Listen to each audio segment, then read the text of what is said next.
Hi, this is Junda. Welcome to Tree Leaf. I want to thank all the people who asked the last couple of days about how I'm feeling. I'm getting better. I'm almost there. But my wife and Leon are pretty sick with the flu. Nothing terrible, but it looks like Leon's going to miss the first day of school. First grade in Japan starts this week, and looks like we're gonna have to keep him out just those few days, which is kind of, sad. I wish he was there for the first day with all the other kids to start it, but better his health is our first concern. But, being sick for a couple of days and having sick family members makes you reflect. And one of the things I want to talk about is reflecting on the parts of this life that are not so pretty, the parts we would like to do without. Of course, the old story is that I'm looking at myself in the computer here. I do look like hell. Oh, it's been a rough couple of days. But thinking about what set the Buddha off on his search for realization. He saw sickness. He saw old age. Yeah, it's not pretty, guys. It's not pretty sometimes. But we have a couple of tricks up our sleeves in Zen practice. And one of them I call acceptance without acceptance. I've written about this and spoken about this any number of times. We take life, we take the world as it is without resistance. Even as we resist, we get to play both sides of the street in this Zen game.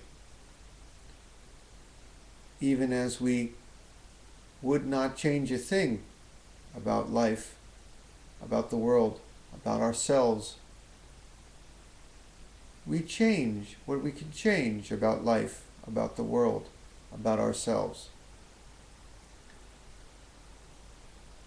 We think of things on two levels at once, shall we say, or two channels at once, not two, not separate.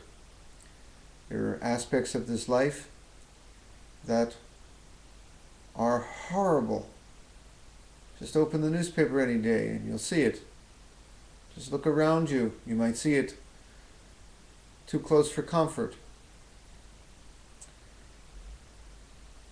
And it breaks our heart. It scares us. It makes us sad. But on the other channel, we learn a perspective where we drop all resistance, would not add a drop or take a drop away from this world, would not change a hair on life's little head, even with all the war, even with all the sadness, even with all the sickness. I talk about that sometimes. I'm going to go even further today. Because our Zen practice, we're mystics. I don't mean that we're the kind of mystics that, we talk to the spirits. I don't mean that kind of mystic.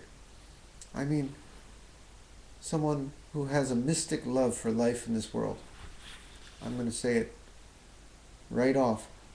As ugly and as painful and as tough as this life can be sometimes, we jump right in.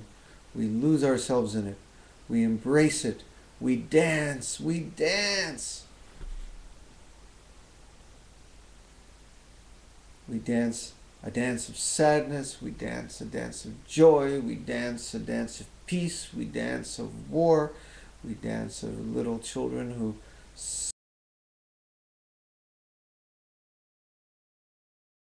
sometimes dance with joy. It's life. It's life in all its complexity.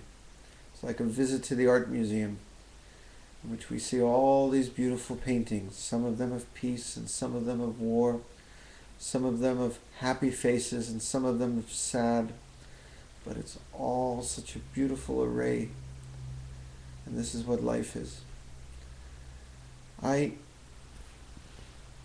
have not had that kind of suffering in my life to be able to speak, but I remember a friend who was dying of cancer. I've written of this friend before, who fought the good fight, cherishing every moment, and even while embracing and dancing with the disease, took the medicine, took the therapies, and lived.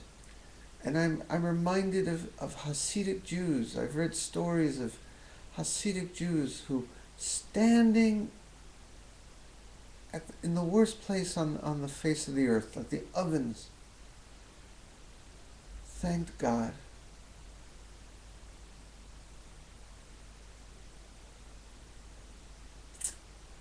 Whether you believe in God, whether you don't believe in God, we thank life for every second of it.